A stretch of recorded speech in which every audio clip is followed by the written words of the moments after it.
और महादेव की स्थापना के साथ बिहार के अंदर गर्मी थोड़ी बढ़ चुकी है। आप लोगों ने देखा या नहीं, नीचे कमेंट बॉक्स में जरूर बताना। इतना बड़ा शिवलिंग स्थापित हुआ है हमारे यहाँ पे। हम बात कर रहे हैं इस वीडियो के अंदर माइक्रो कैप फंड जो बंद हुआ पड़ा है उसका भविष्य क्या दिखता है। जो सेबी की तरफ से बातें आ रही हैं या जो फंड हाउस की तरफ से बातें आ रही है, जो माइक्रो कैप फंड है उसका भविष्य क्या दिखता है।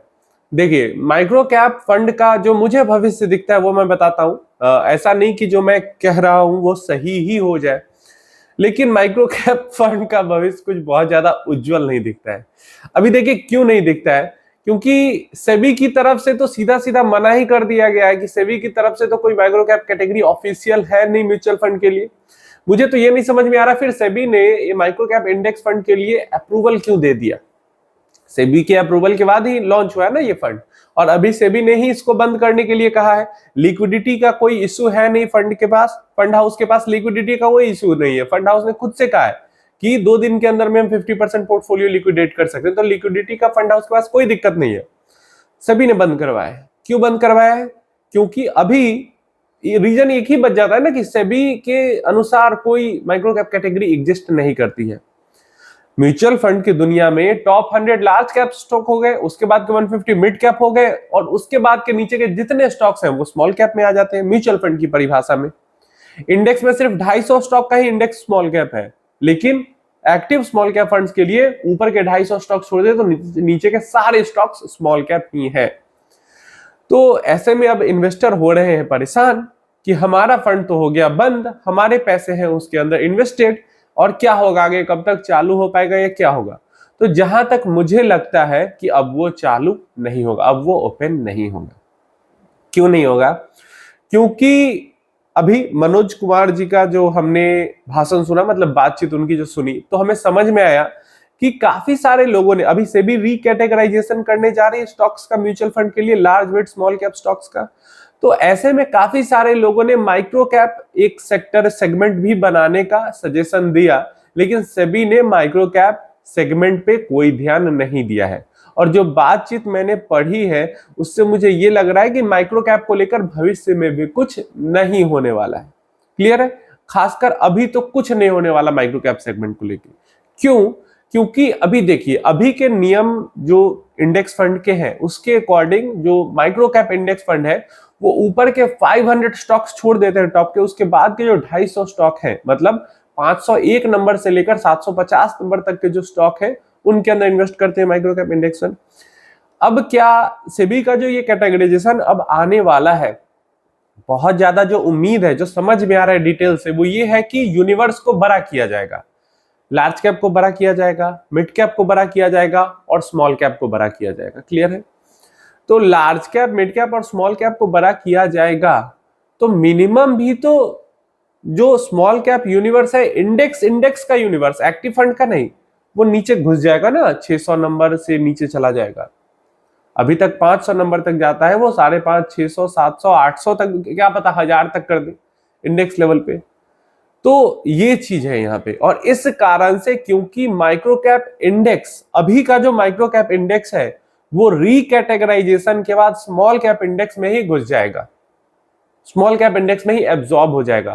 तो फिर माइक्रो कैप इंडेक्स अलग से हुआ ही क्या?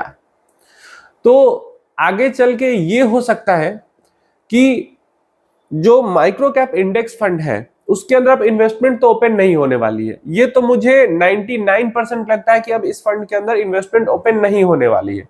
इस फंड के अंदर हो क्या सकता है, इस फंड को रूल रेगुलेशन तो इसका चेंज होना ही है। जैसे ही रिकैटेगराइजेशन आएगा इसका रूल रेगुलेशन चेंज होगा। या तो इस फंड को एक स्मॉल कैप इंडेक्स फंड बना दिया जाए रूल रेगुलेशन चेंज करके, और एग्जिट लोड फ्री विंडो दिया जाएगा इन्वेस्टर को, और इसको small cap 50 index fund, small cap 100 index fund या स्मॉल कैप 250 इंडेक्स फंड बना दिया जाएगा।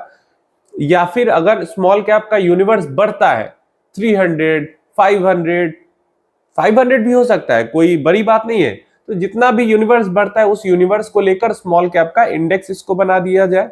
यही मुझे सबसे सूटेबल दिखता है। या फिर इसको एक्टिव स्मॉल कैप फंड के साथ भी मर्ज करके खत्म कर सकते हैं इसका काम, और इन्वेस्टर्स को यूनिट मिल जाएगी। लेकिन ये ज्यादा पेचीदा काम है, और एक इंडेक्स फंड बना देना इसको स्मॉल कैप कैटेगरी का रीकैटेगराइजेशन के बाद, वो ज्यादा आसान काम है। क्लियर है? तो ये उम्मीद आपको छोड़ देनी है कि माइक्रो कैप इंडेक्स के अंदर अब फिर से इन्वेस्टमेंट ओपन होगी। आपको इंतजार करना है रीकैटेगराइजेशन का, और रीकैटेगराइजेशन में हमें देखना है कि क्या माइक्रो कैप कोई अलग से माइक्रो कैप सेगमेंट बनता है। अगर अलग से माइक्रो कैप सेगमेंट बन जाएगा तो सीधा सा ये जो इंडेक्स फंड है वो उस इंडेक्स को, जो माइक्रो कैप इंडेक्स सेगमेंट अलग से बनेगा, उसको अपना कॉपी कर लेगी। अगर नहीं बनता है तो सेबी फिर से इसको परमिशन देगी नहीं इन्फ्लो लेने का, तो इसको स्मॉल कैप इंडेक्स फंड ही बना दिया जाएगा। ज्यादा चांसेस, ज्यादा उम्मीद मुझे इसी की लगती है।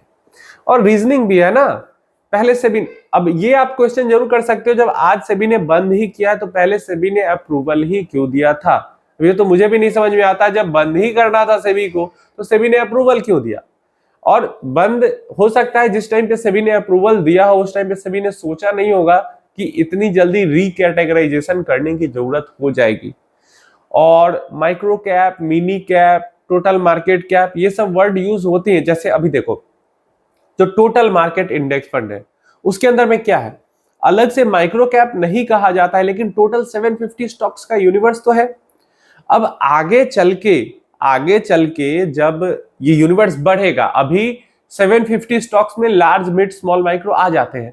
अगर रीकैटेगराइजेशन के बाद लार्ज, मिड, स्मॉल ही 1000 स्टॉक्स का हो जाता है टोटल यूनिवर्स, तो टोटल मार्केट का यूनिवर्स बढ़ जाएगा।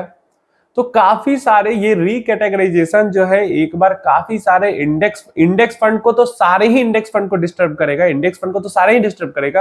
लेकिन एक्टिव फंड्स को भी इसमें असर हो सकता है, पे भी असर हो सकता है।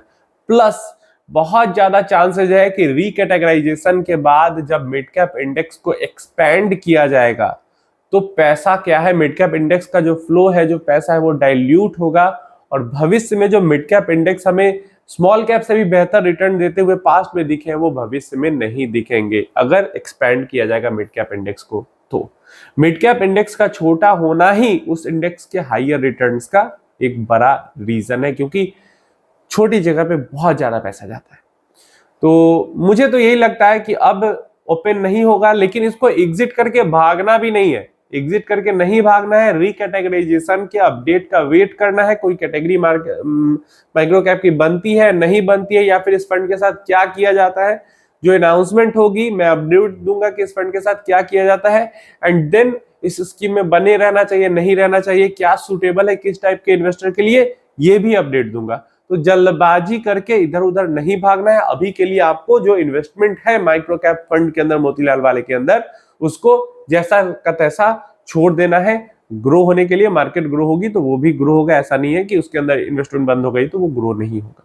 उम्मीद है इंफॉर्मेशन हेल्पफुल होगी।